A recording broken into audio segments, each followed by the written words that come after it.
If the name Shadowpoint sounds familiar to you, well, it probably should. It came out nearly 3 years ago on Quest and was met with some pretty favorable reviews, and while I'm sure some of that was for its famous narrator, after playing through all 8 chapters last night, I'd have to guess that a lot of the praise was also for the puzzles themselves. They start off fun and inventive, and continue that way for most of the game. But if you're here exclusively for the narrative, you might want to jump ship now, because there is an intriguing story here, but not nearly enough of it.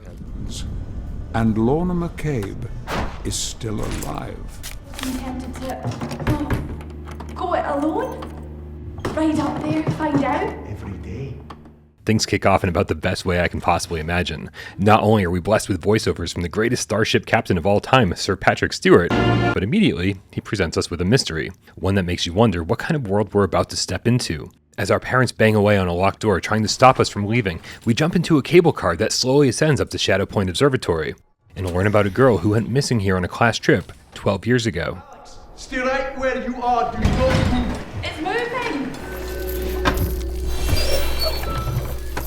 From that point on, you're walking around. Wait, why are we teleporting everywhere? Listen, I swear we're going to talk about the puzzles eventually, but this is ludicrous. I played Shadowpoint on Quest. There were options for teleportation and full locomotion, but on PSVR we lost the ability to walk? I mean, somehow Saints and Sinners allows us to walk, run, climb, grab zombies' heads and decapitate them, and Sirento lets us do wall runs, double jumps, and backflips. But somehow, in a super slow-paced puzzle game with no enemies or obstacles, we're suddenly forced to teleport? How can this be a thing 6 years after launch? Stupid drapes.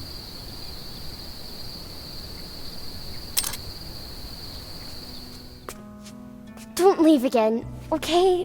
Stay right there.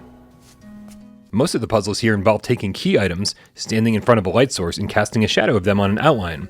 They start off super easy and stay that way for quite a while, with each new world doing its best to mix things up. For example, World 1 just asks you to hold items in the right place and boom, you're done. World 2 introduces a magic glass that transforms items, World 3 adds mirrors, World 4 plays with gravity, you get the idea. It's the same basic concept from start to finish, and even though I do think the puzzles here are well designed, they start getting tiresome about 2/3 of the way through. And I think the problem is that, and please tell me in the comments if I'm alone here, the puzzles become a little too clever for their own good. Some of the rules become unclear, and I found myself just wandering around trying things, not because I was working on a solution, but because I was hoping that if I tried enough things, the answer would just present itself. This mostly pertains to the gravity puzzles, so maybe my brain isn't equipped to handle them or just doesn't work the same way as everyone else's. But because of this, I found certain sections far less enjoyable than others.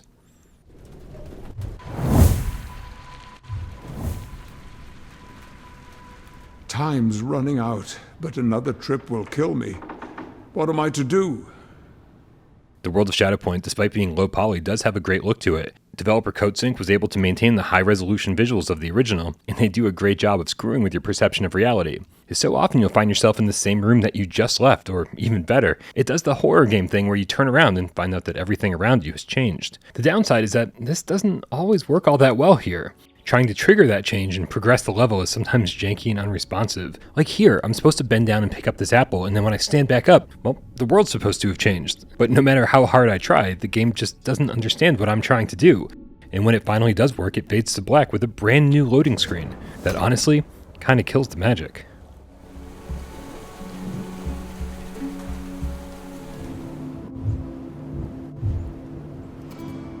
All of this is complemented by an appropriately subdued soundtrack. The one thing that's missing here from an AV standpoint is the lack of any voiceovers from our protagonist.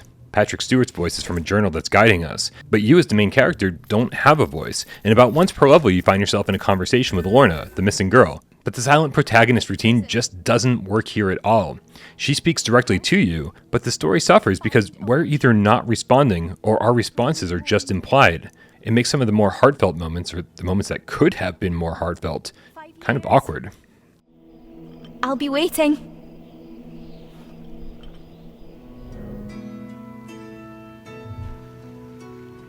In the end, I'm left with a lot of mixed emotions about Shadowpoint. The story was good, and I'm glad I witnessed it, but it wasn't nearly as emotional as it set out to be.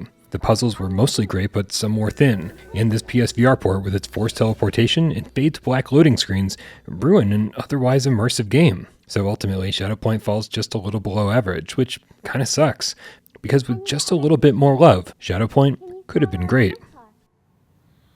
I'm doing great, but I miss her.